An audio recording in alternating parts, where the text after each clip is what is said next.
Some of you watching this video may already be London system haters, others staunch supporters.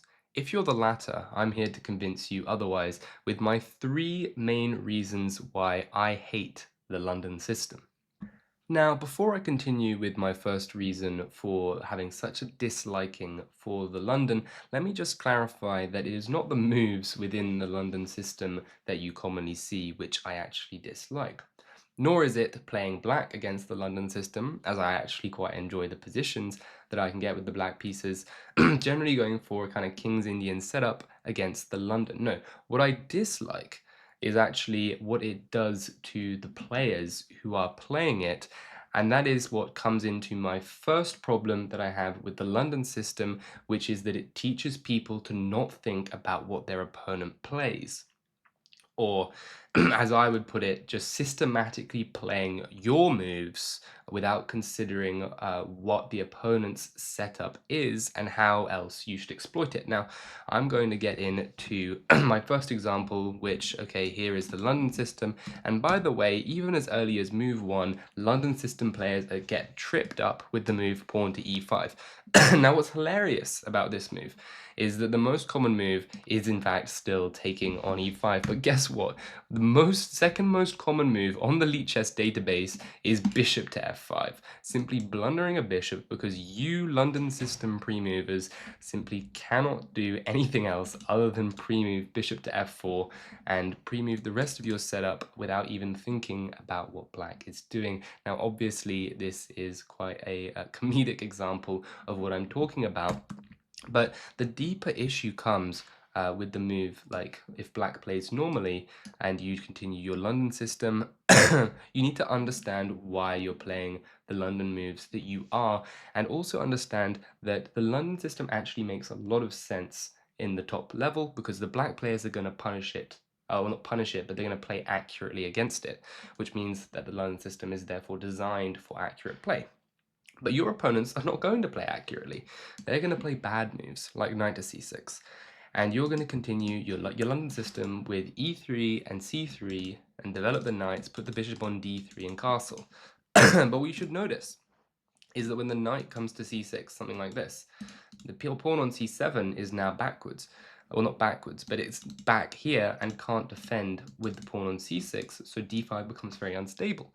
Which means if I were to see any student playing a move pawn to c3, I would not be happy, because that pawn should be going to c4 to try and fight for the center, right? The move pawn to c3 only makes sense in the event of something like pawn to c5.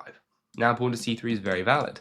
You're defending your center pawn so that if they take, you can recapture with a center pawn potentially, or take back the other way and maintain your nice structure. But this move simply does not make sense if they've not played c5 to provoke you going pawn to c3, and yet so many games here will continue with something like pawn to c3. Just because the London system player knows their order of moves, they're just playing fast without thinking. Now, I've jumped to what will probably be a quite fairly common position that comes out of the London system, and this moves directly into my next big problem with the London, which is that it provides little to no middle game clarity for the beginner player. I'm sure many of you who are London system players will be very, very familiar with the feeling of having completed all of your development. You just need to possibly bring out the queen, you've connected your rooks, and now you're like, what on earth am I actually doing? Where are my pawn breaks? What am I meant to actually do? Am I just meant to push my a pawn around? Am I meant to play h3?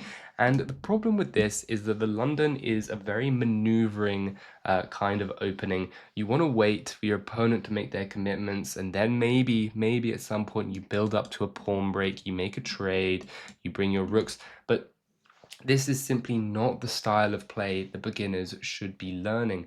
Beginners should be doing very well with open positions, with files for their rooks to play on, nice clear plans and objectives. And the London system just doesn't have any of those things. And this problem with the London system having no real clarity to it actually stems it right into my final point on why I hate the London. Like I said, not a personal hatred with the moves played on the board, but I simply don't think it's a good opening for your development as a chess player early on. Not to say if you were like a GM level player, I think it's very valid to play it. You might see players like Aman Hambleton playing it very successfully, for instance. But anyway, my final point is that in the London system, you know who you are. I see all of you guys, you just become absolute trade demons. That's my third point, is that once you don't know what to do as a beginner, you just start trading all the pieces. You like move your rook to the middle. I don't know what to do. Maybe I'm going to go try to trade this bishop. So it's just really not a good way to play chess. Let's say black just develops. You know what you're doing. You know you're going to trade that bishop.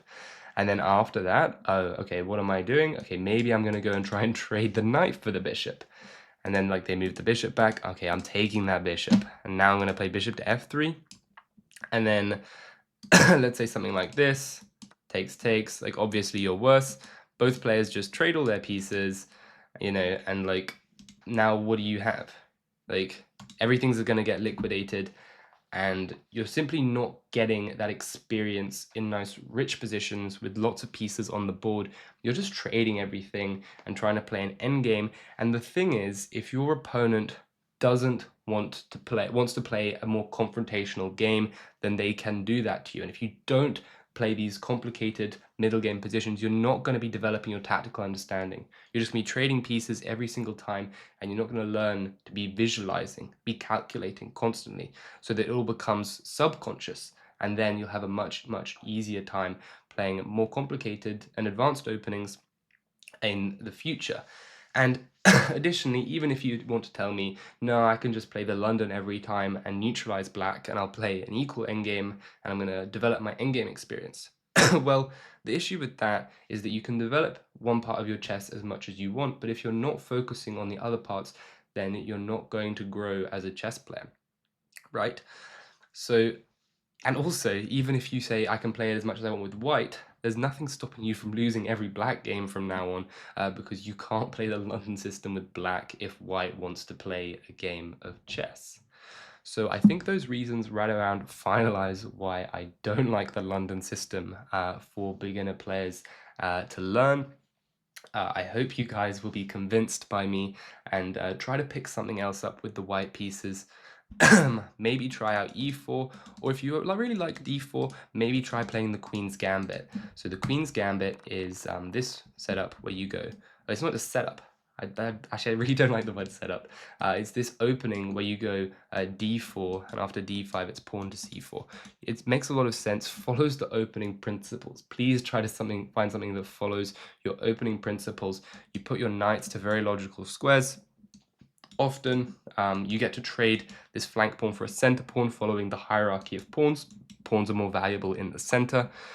And you get to develop and castle, and you get to have a normal game. But most importantly, you're going to learn to react to what your opponent does and try to punish them rather than playing the same 8 opening moves every single game, feeling confused, not knowing what to do, trading everything, and playing some random endgame.